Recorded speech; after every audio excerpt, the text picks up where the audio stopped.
everyone. Thank you for coming to the first guide on how to tackle the fill in the gap type of question in IELTS listening. This will be the first video where I talk about this type of question and follow along to see the secret behind it. So, the first step you should do to engage with this type of question is to read the instructions here carefully. You can see that they say we are only allowed to write one word, all right, and or a number for each answer. This is really important. Why? Because it means that if you somehow manage to write two words in your gap, it means you are wrong. Okay? But you are still allowed to write one word and a number.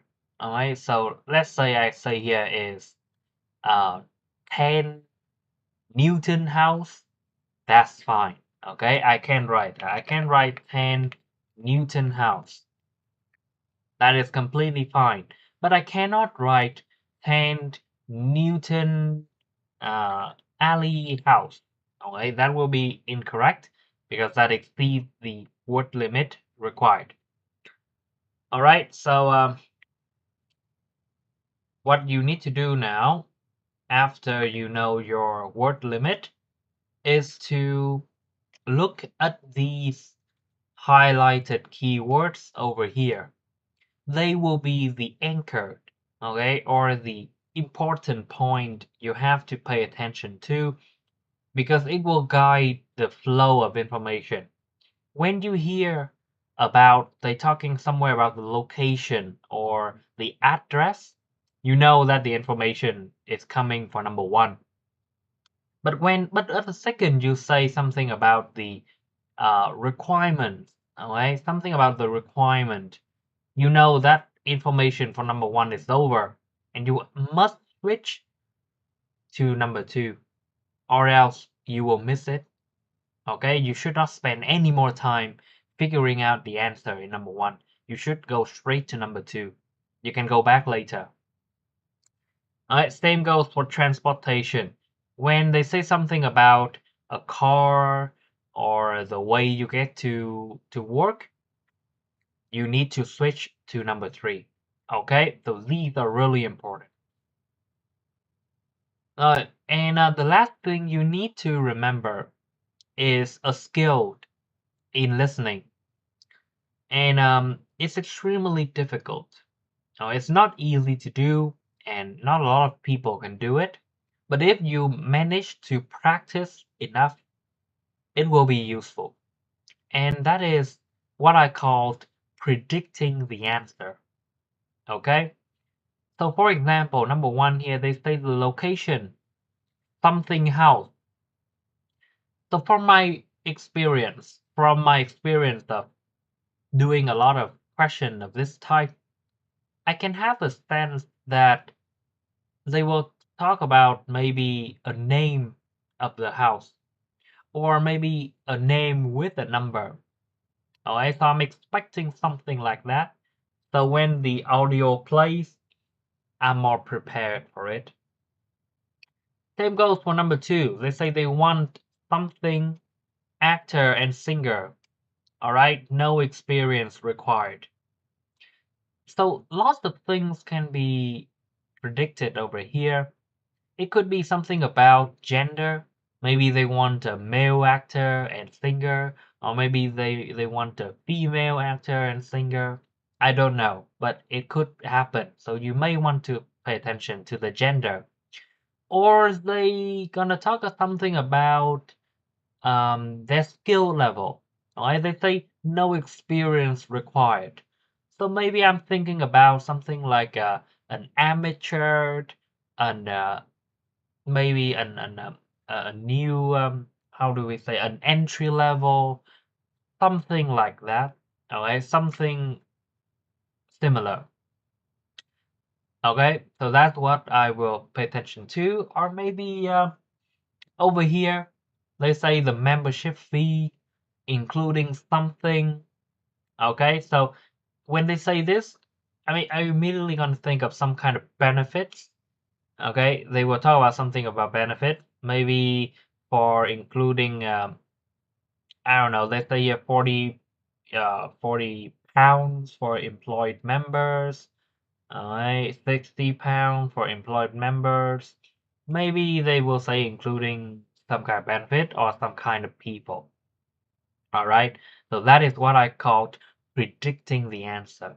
It doesn't have to be right, but when you have this thought process in your mind, it will be easier to get the answer correctly.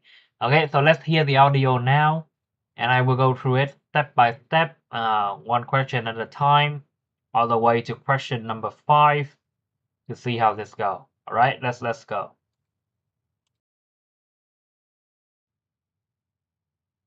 I'm just phoning you because I'm interested in becoming a member of your society, and I was wondering if you could give me some more information. Of course. What would you like to know?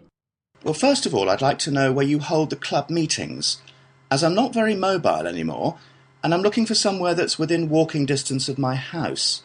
Are you still down at the old boathouse? No, we moved away from there a while ago. Meetings are now held at the clubhouse. Oh, brilliant. That's only 5 minutes from me. Do you require members to have any skills or experience? No, there is no experience required. We have plenty of female singers and actresses, but we don't have many men who can play the male roles. We are looking to resolve this, and are especially interested in recruiting male actors and singers. I've never sung professionally, but I'm very keen on it, and I've been told that I'm talented, so I think this would be a good fit. Do you organise coaches to transport members to practice at the theatre? Unfortunately, the club does not have sufficient funds to organise transportation, though this is something we are working towards. We are currently looking for members who can drive so that we can organise car sharing. Members who are able to shuttle people in their cars will obviously be compensated for their petrol usage. I don't drive, but I'd be happy to contribute some money in order to use the shuttle services. Yes, that is no problem. Are you aware of when the meetings take place? No, I couldn't find the meeting times on your website. We hold meetings from 6 to 8 p.m. every Tuesday. Ah, that's lucky. I go to a debating club every Wednesday, so I'm glad that it's on a different night so I can attend both. Do you operate year-round? We used to close during December for the Christmas period, but we found that a lot of members wanted to continue their practices during this time. We operate for most of the year, but we do, however, close for August because the weather gets so hot that we are unable to practice comfortably.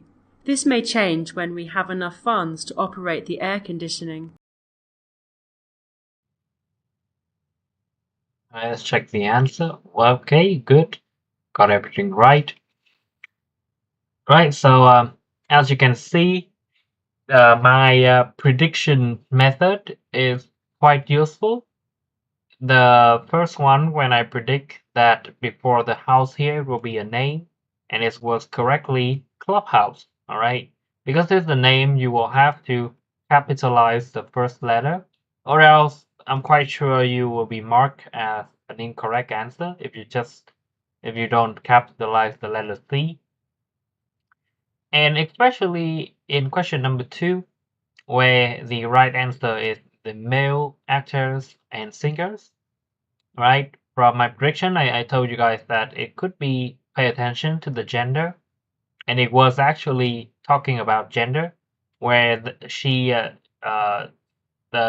representative state that they had quite a lot of female already, so they are looking for some men to play the male role of something over here. So yeah, male is the correct answer. Also, the transitions between the information is quite clear too. When they talk about transportation, I know that should be somewhere in question number 3, and no longer in number 2. As well as for the meeting time, I know that I should be paying attention to some date or some point in the day, whether it's in the afternoon or in the morning, Or maybe here, like the day, Tuesday. They also mentioned Wednesday, but it was unrelated. It was when the speaker talked, he had a debate competition or something, not related to this club. So yeah, basically that's how we engage with the fill in the gap type of question. You can do the same for listening part 4. It's pretty much the same, and the prediction method will just prove to be even more useful in difficult topics, like in part 4. And yeah, I hope that you guys can take notice of this technique, do lots of practice, and if you guys want the link for this website or some, I don't know, exercise that you want to do, feel free to leave a comment, give me a subscribe, and I will definitely send it to you guys. All right, thank you for watching. See you in the next video.